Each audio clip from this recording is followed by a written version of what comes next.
경기대학교 소비자학과 한수수입니다. 반갑습니다. 지금부터 저와 함께 소비자학과에 대해서 학과 정보를 탐색해 보겠습니다. 유니콘 멘토 멘토링이 앞으로 여러분들의 진학을 결정함에 많은 도움이 되길 바라겠습니다. 감사합니다. 소비자학과는 성균관대학교의 사회과학대학이 소속되어 있는 학과인데요. 사회과학대학은 정치, 외교학과, 경제학과, 심리학과 등 이런 과와 함께 묶여있는 단과대예요.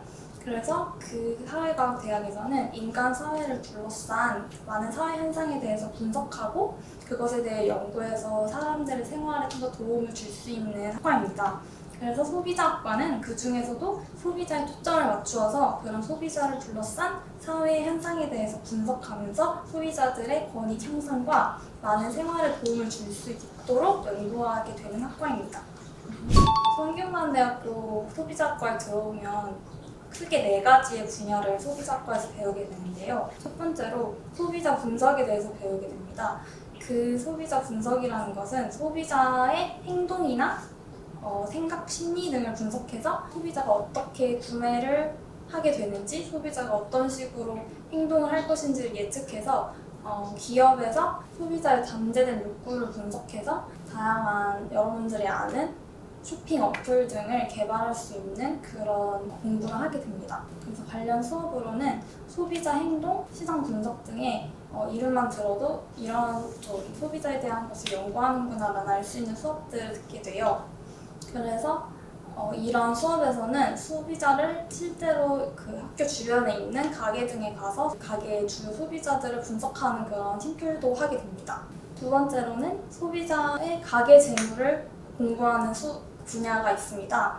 가게 재무라는 것은 소비자들이 그런 한 가족들을 이루고 있잖아요. 그래서 가족들이 합리적으로 자신들의 인생에서 돈을 어떻게 쓸 수 있는지 그런 것들을 공부하게 됩니다. 수업으로는 이제 자산관리론 등의 이런 좀 어려운 수업을 열기도 하는데 대학에 와서 공부를 하게 된다면 전혀 어렵지 않은 그런 내용들이에요. 그리고 세 번째로는 소비자 정책이라는 분야가 있습니다.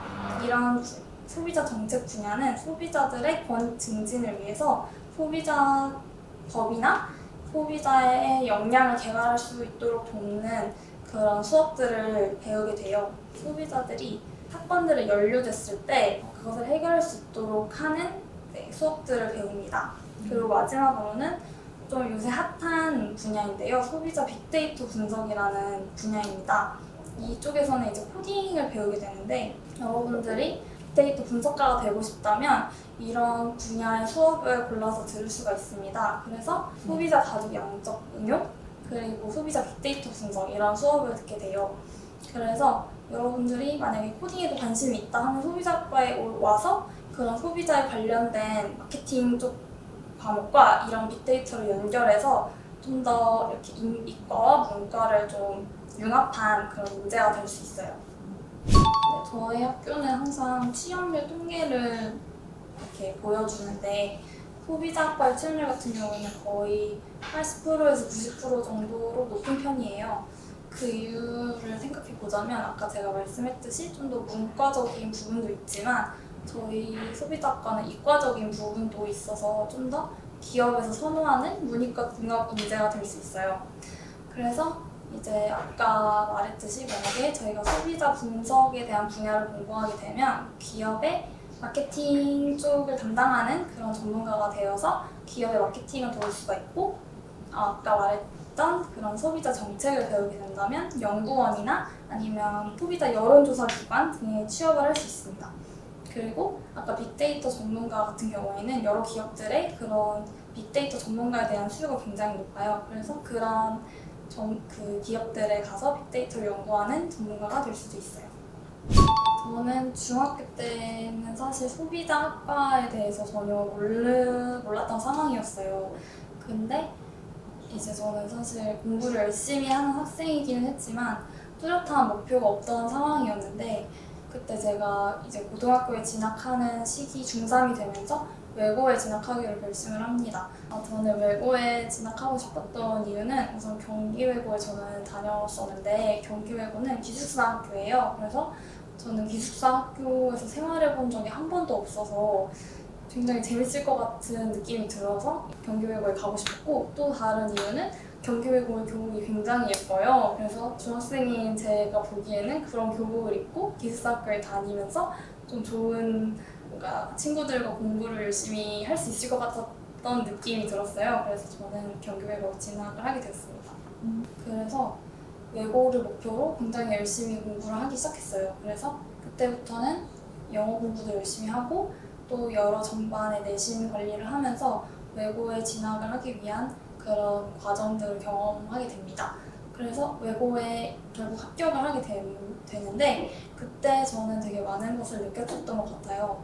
외고에서 제가 그냥 일반 중학교를 다닐 때는 보지 못했던 정말 뛰어난 친구들과 경쟁을 하게 되면서 좀 저에 대해서 다시 돌아보고 제가 그동안 조금 너무 좀 좁은 시야를 가지고 공부를 했구나를 깨달았어요. 그리고 제가 이제 경기외고를 나왔는데 경기외고는 이제 그런 멘토링 프로그램 같은 것도 굉장히 많아요. 지금 이런 프로그램 같은. 그래서 그때 제가 어떤 학과 선배를 만나게 됐는데 그분이 그때 소비자학과에 재학 중이신 분이셨습니다. 그래서 그분이 공부하는 소비자학과를 듣는데 저는 사실 수학도 좋아하지만 또 문과적인 재능도 제가 어느 정도 있다고 생각을 했어서 그런 좀 여러 가지를 공부해 볼 수 있고 그 다음에 다 그것을 활용할 수 있는 소비자학과가 정말 매력적으로 느껴졌어요. 그래서 그때부터 저는 소비자학과에 좀 진학을 해야겠다라고 생각이 됐습니다. 그게 고등학교 2학년 때였던 것 같아요. 그래서 그때부터 저는 이제 좀 더 그쪽에 관련된 동아리 활동이나 아니면 저희 학교에서 논문 같은 것도 이제 좀 대학교 같이 그런 전문적인 논문은 아니지만 그런 것도 썼었는데 그런 것도 이제 좀 그쪽으로 쓰게 됐었고 그 다음에 이제 수학 공부도 되게 열심히 했었습니다. 네, 그래서 저는 고등학교 3학년 때 성균관대학교 소비자학과에 수시로 지원해서 합격을 하게 되었습니다. 저는 외고를 처음에 진학하게 된 계기는 아까 말씀드렸었잖아요. 그래서 외고를 처음에 준비하려고 마음을 먹었을 때 보니까 제 영어 성적이 그렇게 다른 지원자들에 비해서 높지 않다는 거를 깨닫게 되고서 엄청 심적으로 힘들었었어요. 그래서 외고에 진학할까 말까도 고민을 많이 했었는데 다행히 외고는 영어 성적만 보는 게 아니라 지원할 때 자기소개서도 함께 제출을 하거든요. 그래서 그 자기소개서에서 제가 영어는 그렇게 특출나게 잘하지는 못하지만 다른 과목의 성적도 우수한 편이어서 저의 성실성이랑 이제 대학을 진학할 때 제가 저의 유리함을 좀 더 자기소개서에서 드러냈었던 것 같아요. 그래서 그런 것들을 이제 적어서 지원을 했었는데 다행히 이제 서류가 통과가 됐었어요. 그래서 면접에 가서도 그 자기소개서를 토대로 제가 이제 말씀을 드리고 자신감 있는 모습을 보이는 게 가장 중요하다고 생각해서 그렇게 면접에 임했고 실제로도 그때 면접관 분들이 굉장히 좋아하셨었던 것 같아요. 그래서 여러분들도 영어 성적이 그렇게 뭔가 외고를 진학하기에 엄청나게 높지가 않아도 저처럼 그런 거를 자기소개서에서 보완하면 충분히 합격을 할 수 있다고 생각하고 면접에서도 그런 걸로 기죽지 말고 자신감 있게 면접에 임하는 것이 중요하다고 생각합니다. 저는 학생부 종합전형으로 성균관대 소비자학과에 합격을 했는데요. 성균관대 소비자학과에 그 종합전형으로 합격하기 위해서는 우선 내신 관리를 철저히 해야 합니다. 저는 내신이 외고 기준으로 한 3.2 정도가 되었었는데요. 그 정도면은 한 학교에서 50등에서 60등 정도의 성적입니다. 그래서 그 내신을 관리하기 위해서 저는 1학년 때부터 좀 꾸준히 성적을 올려가는 그런 좀 상승 그래프를 그렸던 것 같아요.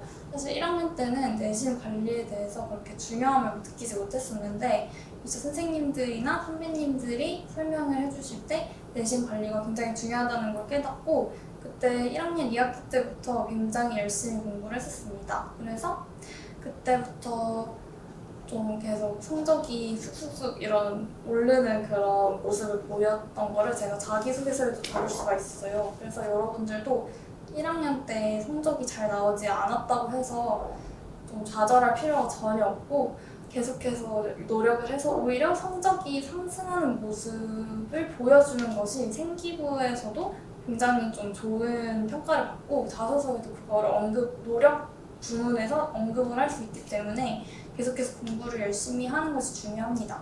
그리고 내신 관리를 하려면 시험뿐만이 아니라 수행평가들도 굉장히 중요하잖아요. 그래서 그런 수행평가 같은 것도 비중이 적다고 해서 소홀히 하거나 뭐 등한시하면은 그런 자잘한 거에서 내신이 사실 상위권에선 갈리기 때문에 여러분들이 시험만 열심히 공부하는 게 아니라 내신으로 대학을 가려면 계속해서 그런 수행평가들을 잘 챙겨야 하는 모습을 보여야 해요. 그리고 두 번째로 이 종합전형을 지원하기 위해서는 자기소개서를 작성을 해야 해요. 자기소개서는 사실 여러분들이 단 한 번도 아마 작성을 해본 경험이 없으실 거예요. 왜냐면 이제 외고에 진학하지 않았다면 자기소개서를 사실 쓸 그런 기회가 없으니까 처음엔 되게 막막할 수도 있는데 되게 작은 것부터 시작을 하면 되거든요. 그래서 여러분들이 아마 고등학교 3학년까지 한 게 없다고 생각이 들지만 이게 1학년 때부터 천천히 생각을 해보면서 내가 무엇을 했고 무엇을 느꼈고를 1번부터 50번까지 이렇게 번호를 매겨서 나열을 하다 보면은 굉장히 쓸 그런 소재들이 많이 나오거든요. 그래서 여러분들이 평소에도 이제 3학년 때 닥쳐서 쓰려면 굉장히 양이 많고 그 다음에 생각도 잘 안 날 때가 있어요. 그때 느낌이. 그래서 여러분들이 내신 전형으로 대학교를 가고 싶다. 학생부 종합 전형으로 대학교를 가고 싶다 하면은 평소에 학교 생활을 하면서 그렇게 활동한 거를 정리해 놓는 것이 굉장히 중요해요. 뭐 그냥 내가 만약에 동아리 활동을 했다 그러면은 동아리 활동을 했음 이런 식으로 적는 게 아니라 내가 거기서 무엇을 배웠고 어떤 느낌을 받았는지 그런 것들을 디테일하게 정리를 해 놓으면은 여러분들이 자기소개서 쓸 때 굉장히 도움을 많이 받을 수가 있고 전혀 어려움 없이 쓸 수가 있어요. 그리고 학교에서도 굉장히 구체적인 느낌이나 배운 점들을 요구하기 때문에 그런 식으로 정리를 해놓으면 좋을 것 같습니다. 저는 수능 공부도 열심히 하는 편이었거든요. 왜냐면 저는 수능 공부나 이제 내신 공부랑 별반 다르지가 않아요. 고등학교에서는.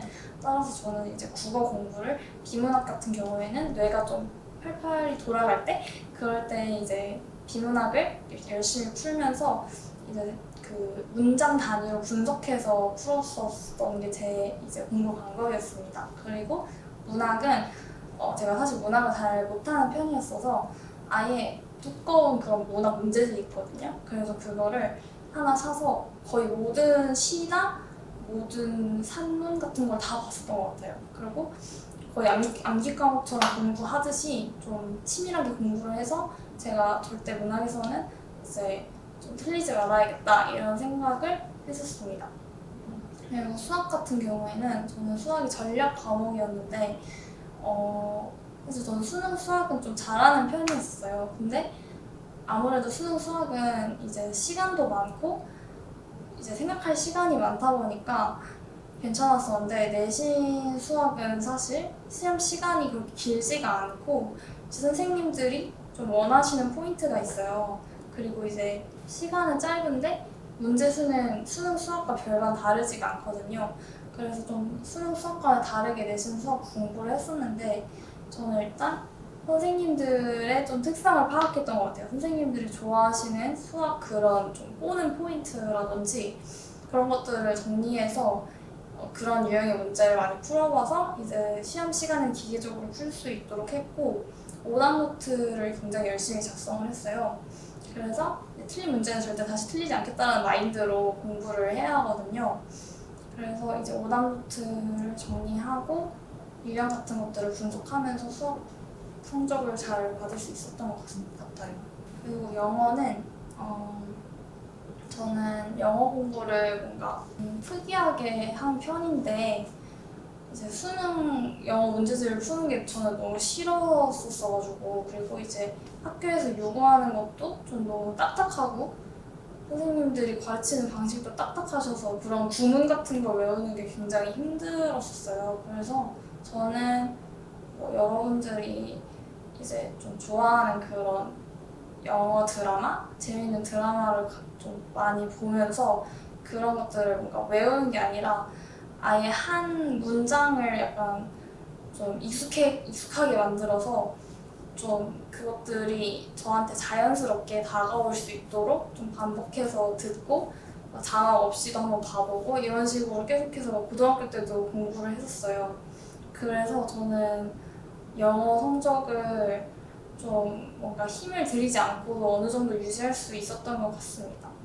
암기 과목은 저는 사회 과목으로 지리를 선택했었는데 그게 저의 암기 과목 중에 하나였어요. 그래서 저는 지리학에서 외울 게 굉장히 많잖아요. 그것들을 이제 친구들이랑 같이 공부하는 방식을 선택했는데요. 친구들이랑 같이 이제 서로 질문해주면서 같이 주고받으면 굉장히 자연스럽게 머리에 남기 때문에 여러분들도 만약에 암기 과목이 잘 안 외워진다면 친구들이랑 같이 대화하면서 그냥 뭐 점심 먹을 때나 아니면은 뭐 저는 기숙사에 살았으니까 기숙사 방에서나 아니면 뭐 학교할 때 그럴 때 이제 막 이렇게 하나하나씩 문제 내주면서 공부를 하면은 그게 약간 공부 같지 않으면서 이제 공부가 다 되거든요. 그래서 그런 식으로 암기 과목을 외우면 좀 더 이제 손쉽게 외워질 수 있으실 거예요. 제가 제일 힘들어했던 과목은 국어였어요. 왜냐면 국어가 아까 말했듯이 과목 그 안에 이제 세부적인 과목의 특성이 너무나도 다르고 저는 사실 국어 과목을 어떻게 공부해야 할지 처음에 너무 막막했어요. 왜냐면 수학처럼 뭔가 유형을 쉽게 빨리빨리 풀어낼 수 있는 것도 아니고 영어처럼 단어를 외운다든지 이런 식으로 공부하는 과목이 아니었기 때문에 굉장히 힘들었었는데 결국에는 저희 방법을 찾아냈어요. 이제 첫 번째는 아까 살짝 언급했는데 비문학에서 문장별로 끊으면서 지문을 분석했어요. 그래서 이제 이런 스타일의 지문에서는 내가 어떤 식으로 문제가 나왔을 때 정답을 찾아야 하는지 이런 메커니즘을 좀 설정을 해서 국어 시간에 굉장히 빈약 지문 같은 게 길잖아요. 그럼 그런 것들을 내가 시간 안에 풀어낼 수 있는 그런 좀 나만의 이런 경로 같은 거를 설정하면은 그런 국어 과목에서 이렇게 이만한 지문이 나와도 당황하지 않고 문제를 풀어낼 수 있습니다. 그리고 문학 같은 경우에는 여러분들이 그게 그냥 국어 과목은 암기 과목이 아니라고 생각할 수도 있는데 사실은 다 암기거든요. 그래서 문학 같은 경우도 그냥 두루뭉술하게 외우는 게 아니라 그 문학에서 요구하는 좀 정답 같은 게 있기 때문에 어쩔 수 없이 여러분들이 싫더라도 암기하는 그런 방법을 택해야 돼요. 그래서 저도 처음에는 국어는 암기하는 과목이 아니지라고 생각해서 굉장히 취약했었던 것 같은데 그거를 암기 과목이라고 생각을 해버리니까 오히려 외우기도 편하고 문제도 술술 잘 풀리는 그런 경험을 했습니다. 그래서 제가 1학년 때는 국어 과목의 성적이 그렇게 좋지 않았어요. 한 4등급에서 5등급 이 정도 등수였었던 것 같은데 이제 3학년까지 계속해서 그 국어 성적을 올려서 아마 3학년 때는 2등급도 맞아봤었던 것 같고 오히려 그리고 수능에서 국어를 제일 잘 받았던 경험을 한 적이 있습니다. 그래서 여러분들도 이제 저처럼 자신만의 그런 비문학 메커니즘을 찾고 문학 과목은 암기 과목처럼 문법처럼 이렇게 외우면서 공부하면 훨씬 더 편할 거예요. 우선 저는 그때는 이제 정확하게 소비자 학과에 대해서 이렇게 뭐라고 해야 되지? 학교 과목 중에서 공부할 수 있는 과목이 수학이라고 생각을 해서 수학 공부를 좋아하기도 했고 계속해서 수학 과목을 열심히 공부했었던 기억이 있어요. 그래서 저는 뭔가 수학 성적만으로는 부족하다고 생각해서 초등학교 3학년 때 저희 학교 자체 교재가 있었는데 그 학교 교재에 답지가 없었어요. 왜냐면 선생님들이 그냥 인위적으로 문제를 끌어오셔서 만든 뭔가 이런 좀 문제만 있는 문제집이었거든요. 근데 제가 좀 뜻이 맞는 친구들이랑 같이 그 뭐라고 해야 되냐 그 문제집의 해답지를 저희가 직접 만들어서 그 학생들한테 무료 배포를 하는 그런 활동을 했었어요.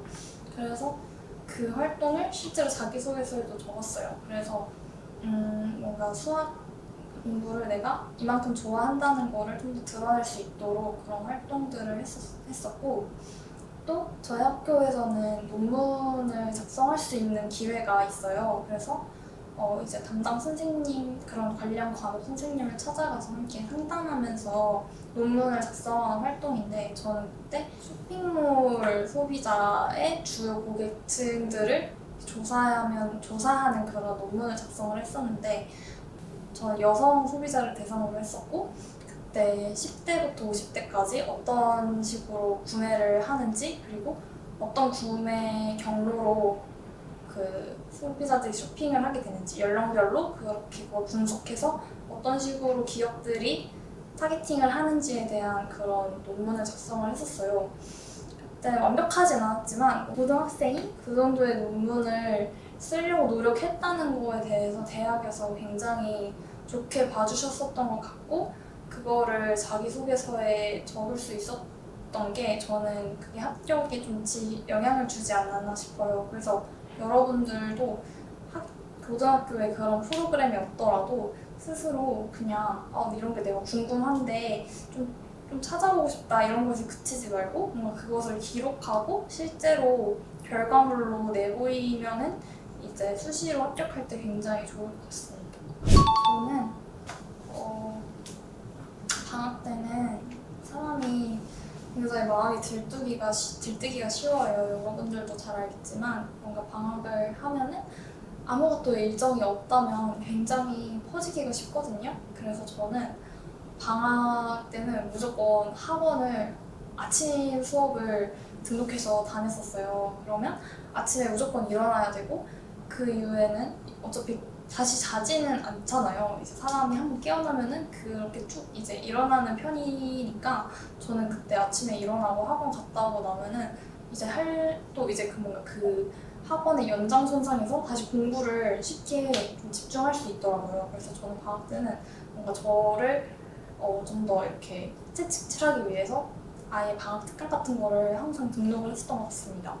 그리고 저는 수능 공부도 이제 계속해서 열심히 했었던 타입인데요. 수능 한 100일 정도 남았을 때부터 굉장히 사람이 조급해지고 마음이 급해져서 막 벼락치기를 한다든지 공부 시간을 늘린다든지 이런 실수를 범한 친구들이 굉장히 많을 거예요. 근데 저는 절대 그러면 안 된다고 생각을 합니다. 왜냐면 수능 공부는 장기전이에요. 그래서 여러분들이 내신 공부할 때처럼 일주일 전에 밤새고 이런 식으로 공부하는 공부가 절대 아니에요. 그래서 저는 오히려 수능 100일 때부터 그냥 하던 대로 그냥 공부 시간을 좀 늘리지 않고 잠도 충분히 자면서 공부를 계속 유지를 했었고, 그 다음에 수능 시간표에 맞춰서 공부를 슬슬 하기 시작하는 게 중요해요. 그래서 제가 아까 말했듯이 아침에는 꼭 국어 공부를 했었고, 그 다음에 수학 공부, 영어 공부, 탐구 공부 이런 식으로 여러분들의 생체 리듬을 수능에 맞추는 것이 저는 중요하다고 생각하고, 그것도 이제 몸이 기억을 하니까 그런 식으로 100일 전부터는 유지를 해주시는 게 좋을 것 같아요. 그리고 수능 일주일 전부터는 이제 아예 그냥 수능 시간표대로 시험을 봤었어요, 모의고사를. 그래서 내가 어떻게 수능 시험장에서 시험 관리를 해야 하는지, 그리고 어떻게 뭔가 내가 이 정도 시험을 보면 얼마나 체력적으로 힘든지 그런 것들도 다 이제 시험 체제로 돌리면서 기억을 해두고 메모해둬서 시험날 이제 완벽한 컨디션으로 들어갔었던 것 같습니다. 저는 사실 좀 잠이 많은 편이었어가지고 시간 관리가 굉장히 저한테 중요하다고 생각이 됐었어요. 그래서 사실 처음에 의욕도 넘치게 아침 공부를 하려고 했었는데, 그러다 보니까 오히려 수업 시간에 졸게 되는 대참사가 일어나더라고요. 그래서 저는 아침 공부를 좀 과감하게 하지 않겠다고 결심하고, 오히려 이제 아침에는 더 잠을 자서 체력을 보충을 하면서 그 야자 시간에 좀 더 집중을 하면서 저의 시간을 뭔가 효율적으로 쓸 수 있도록 관리를 했었던 것 같아요. 그러니까 저는 오히려 집중도도 높아지고 수업 때 조는 경우도 없었어가지고 더 밀도 있는 공부를 해서 성적이 오히려 그때 향상되는 결과를 보였거든요. 그래서 여러분들도 시간 관리라는 게 무조건 시간을 늘리는 게 아니라 내가 어느 시간에 제일 집중이 잘 되고 어떤 식으로 내가 공부를 했을 때 내가 시간을 가장 효율적으로 밀도 있게 쓸 수 있는지를 파악하는 게 저는 시간 관리의 핵심인 것 같습니다. 그래서 여러분들도 자기에 대해서 잘 파악하고 있는 게 가장 중요하다고 생각해요. 저는 시험 기간 3주 전부터 굉장히 이제 좀 공부를 열심히 했었던 것 같은데 저는 3주 전이 되면 아예 플래너에 그냥 3주 계획을 다 짰었어요. 그래서 뭐 만약에 국어 시험 범위가 뭐 1단원부터 8단원까지 있다고 하면은 내가 하루에 이만큼씩 해야지 내가 3주 동안 한 3번은 회독을 할 수 있겠다 이런 식으로 생각을 해서 아예 제가 3주간의 데일리 일정을 거의 다 짰었어요. 그리고 그걸 최대한 지키려고 노력을 했었고 물론 다 지키지는 못했지만 이제 그런 식으로 해놓으면은 뭔가 그렇게 써져 있는 그런 시각적인 그 효과 때문에 여러분들이 뭔가 하루하루 계획을 짜는 것보다 훨씬 더 계획을 지키는 그런 뭐랄까 빈도가 높아지거든요. 그래서 저는 그런 식으로 자신을 좀 채찍질하는 방법을 굉장히 많이 사용했었어요. 그러면 시간도 뭔가 효율적으로 사용할 수 있고 그 시험 기간 동안 내가 가장 뭔가 딱 집중해서 할 수 있는 그런 분위기가 형성이 됐었던 것 같아요.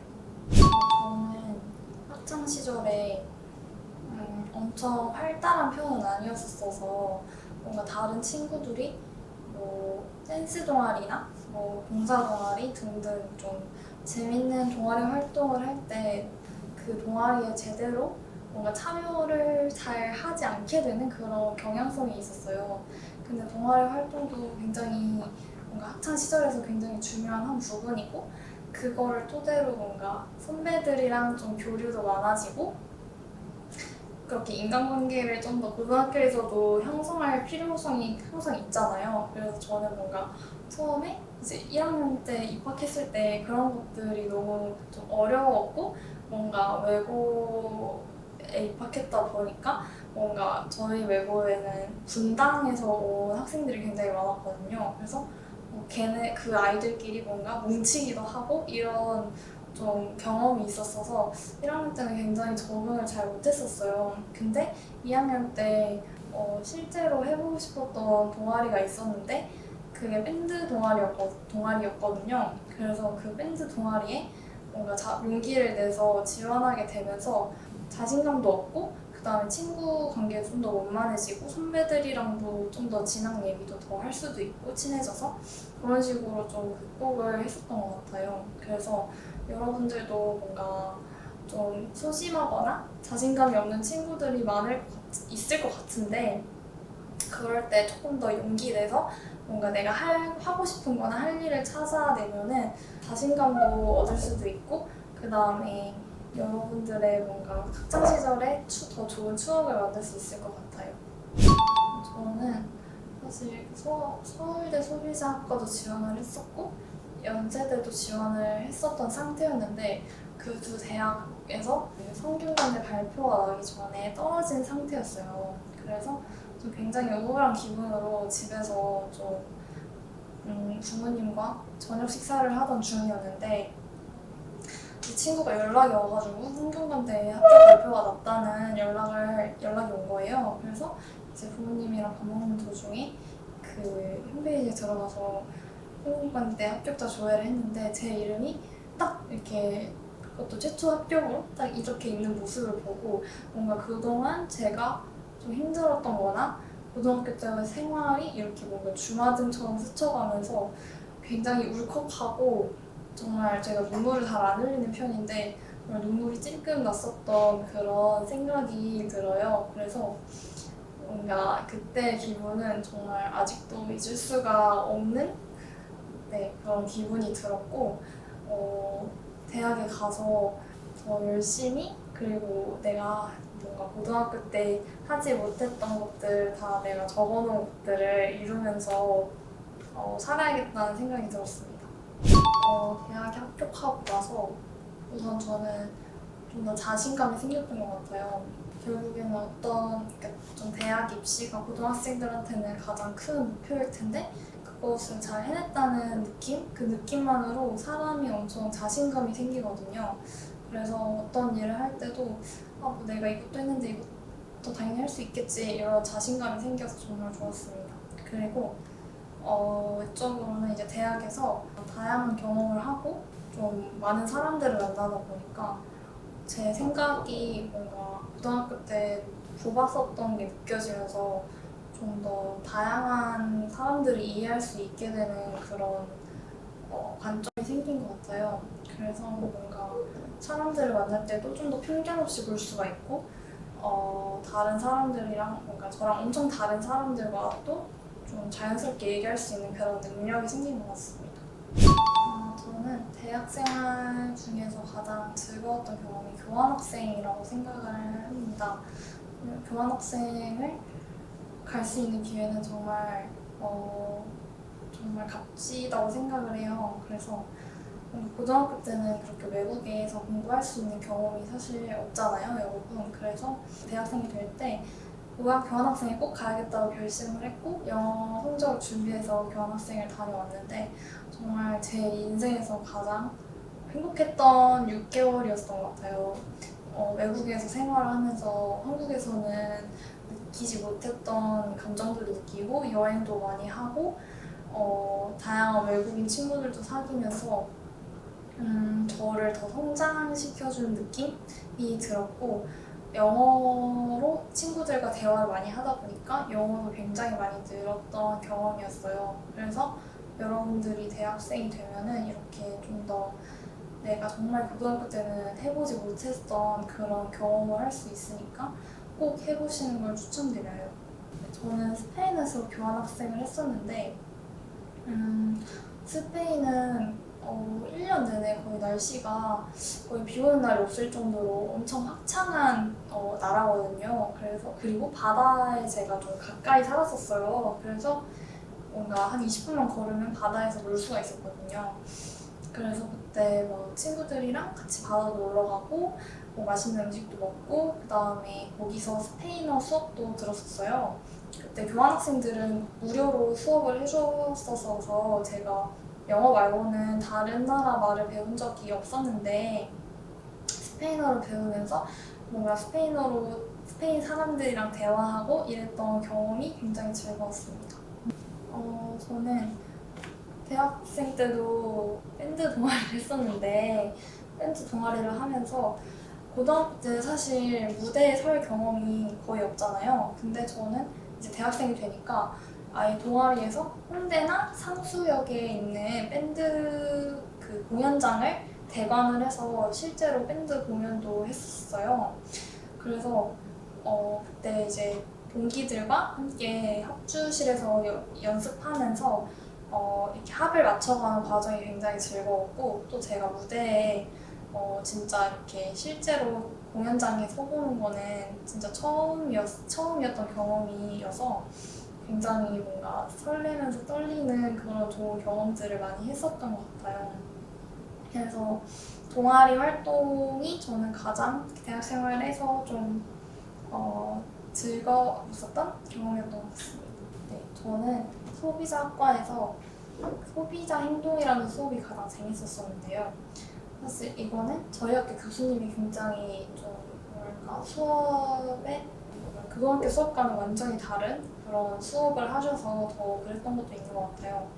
이 수업에서 뭔가 교수님이 정보 전달만을 하시기보다는 저희들한테 계속해서 질문하면서 이 문장을 그냥 그대로 받아들여라가 아니라 왜 그럴까? 계속 이 사람이 이렇게 생각하는 이유는 뭘까? 이런 식으로 계속해서 저희한테 질문을 던지시면서 수업에 뭔가 수동적으로 참여하는 게 아니라 능동적으로 참여해서 이렇게 학문을 배울 수가 있구나 이랬던 느낌이 너무 신선하고 저한테는 좀 충격적이기도 했었던 그런 수업이었어서 그 수업이 가장 기억에 남고 재밌었던 것 같습니다. 우선 성균관대의 장점으로는 저희 학교가 축제가 굉장히 좀 커요. 그래서 다른 학교보다 연예인들도 훨씬 더 좀 뭐랄까 여러분들이 정말 좋아하는 유명 연예인들 있잖아요. 그런 연예인들이 정말 많이 오거든요. 그래서 2018년에는 트와이스도 왔었고, 그다음 레드벨벳도 왔었고, 뭐 이렇게 진짜 누구나 들으면 알만한 아이돌들도 굉장히 많이 오거든요. 그래서 뭔가 여러분들이 뭐 공부 쪽으로만 생각하지 말고 이런 뭔가 대학 생활을 즐길 수 있는 그런 뭔가 장점들도 많이 있으니까 이런 것들 생각하면서 뭔가 열심히 공부하실 수도 있을 것 같아요. 그리고 저희 학과만의 장점은 저희 학과에 이제 유학생분들이 굉장히 많으세요. 그래서 저는 오히려 뭔가 외국분들이랑 이렇게 대학 생활을 하면 힘들 줄 알았는데 외국인 친구들을 많이 사귈 수 있는 환경이어서 뭔가 저한테 엄청 뭔가 언어적으로도 도움이 많이 되고, 그 다음에 그분들이랑 같이 뭔가 뭐 한국에 있는 진짜로 그런 뭔가 현지 음식을 하는 음식점을 찾아다닌다든지 뭐 그런 교류들을 할 수 있어서 굉장히 좋았던 것 같습니다. 대학에 진학하게 되면은 여러분들이 고등학교 때처럼 1교시부터 6교시까지 수업을 듣는 게 아니라 여러분들이 여러분들의 시간표를 짜야 해요. 그래서 여러분들은 이제 여러분들이 듣고 싶은 수업을 찾아서 들어야 하는데, 처음에 제가 대학교 1학년 때 그렇게 이제 그런 시스템을 처음 겪다 보니까 정말 멘붕이 왔었던 기억이 나요. 왜냐면 저는 뭔가 그런 거에 익숙하지 않은 사람이었고, 뭐 어떤 수업을 들어야 할지도 모르겠고 그걸 선택하는 과정이 너무 괴로웠던 기억이 나요. 그리고 여러분들이 선택을 하면 여러분들이 책임을 져야 하거든요. 근데 1학년 때 저는 뭔가 그 수업에 대해서 제대로 알아보지도 않고 그냥 뭐 시간대나 뭐 교수님 이 정도만 보고 선택을 했었던 기억이 나는데, 그래서 저는 완전히 시간표가 너무 좀 잘못 짜여진 시간표다 보니까 학교 생활이 굉장히 힘들었던 기억이 나요. 뭐 과제 같은 것도 교수님마다 스타일이 다 다르셔서 잘 보고 선택을 해야 하는데 그런 과정이 전혀 없었기 때문에 항상 과제에 치여서 살거나 과제를 그냥 아예 내지도 않거나 이런 저의 뭔가 좀 암흑기였던 것 같아요. 근데 이제 2학년이 되면서 좀 그런 것들에 익숙해지면서 이제 수업 계획서라는 거를 제가 꼼꼼히 보기 시작했어요. 그래서 수업 계획서를 꼼꼼히 보면서 이 교수님이 어떤 수업을 지향하시는지, 아니면 어떤 식으로 과제를 내시는지, 팀플은 얼마나 있는지 등을 꼼꼼히 체크해서 이제 좀 뭔가 제 주체적으로 시간표를 좀 짤 수 있는 짤 수 있게 되면서 이렇게 좀 힘들었던 부분을 이겨냈던 것 같습니다. 저는 학창 시절로 다시 돌아간다면 좀 더 코딩 공부를 조금 더 맛보기로 했었으면 좋았겠다는 생각을 해요. 왜냐면 코딩이라는 게 처음 보면은 굉장히 낯설고 어려운 과목이거든요. 근데 저희 학과는 아까 말씀해드렸듯이 코딩 과목이 이제 아예 실제로도 수업가 과목에 있고, 그 다음에 요새는 진짜 코딩을 아예 저희 학교에서도 교양으로 배울 정도로 좀 중요한 과목인데, 특히 소비자과한테는 더 중요한 과목인데, 그래서 그때 당시로 돌아간다면 제가 좀 더 코딩에 대해서 예습을 하고 그런 것들을 제가 자소서에서 어필을 했었다면은 좀 더 이 학과에 오기가 좀 더 수월했을 것 같습니다. 저는 이제 소비자 빅데이터 분석에 관심이 많아서 아까 말했던 그런 기업체에 가서 소비자 빅데이터 분석가가 되고 싶은 게 이제 제 또 다른 목표예요. 그래서 지금은 제가 그것을 위해서 통계 학회도 하고 있고, 또 R 프로그래밍이라는 코딩 언어가 있는데 그것을 좀 뭔가 스터디원들이랑 주기적으로 공부를 하고 있어요. 그리고 저는 뭔가 그런 소비자 행동이나 아까 제가 말했던 그런 소비자 행동 수업을 듣고 너무 흥미가 생겨서 좀 그런 일반적인 빅데이터 분석가가 아니라 그 소비자 마케팅이랑 그 빅데이터랑 연관지어서 하는 그런 기획과 빅데이터를 혼합한 그런 직무에 지원을 하고 싶거든요.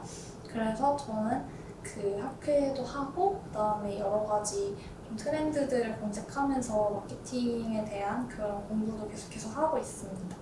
저는 우선 소비자학과를 지망하고 있는 학생이라면 단면적으로만 그 학과를 생각하지는 않았는지에 대해서 먼저 말씀을 좀 드리고 싶어요. 왜냐면 뭔가 저도 고등학교 때 했던 실수 중에 하나가 뭔가 그 학과에 대해서 제대로 알지도 못하고 지원하고 싶다라는 생각을 한 적이 굉장히 많았거든요. 그래서 제가 이번에 해드린 인터뷰를 보면서 좀 더 구체적으로 소비자 학과에 대해서 알아가시면서 자신이 이 학과에 진짜 맞을까라는 생각을 계속해서 해보셨으면 좋겠고, 또 그냥 해드리고 싶은 말씀은 뭔가 학교 생활을 정말 좀 열심히 하셨으면 좋겠어요. 왜냐면 고등학교 생활을 돌아보면은 좀 무기력해져 있었을 때가 굉장히 저도 많았었던 것 같은데, 뭔가 그렇게 있기보다는 뭔가 학교 생활을 좀 더 열심히 하면서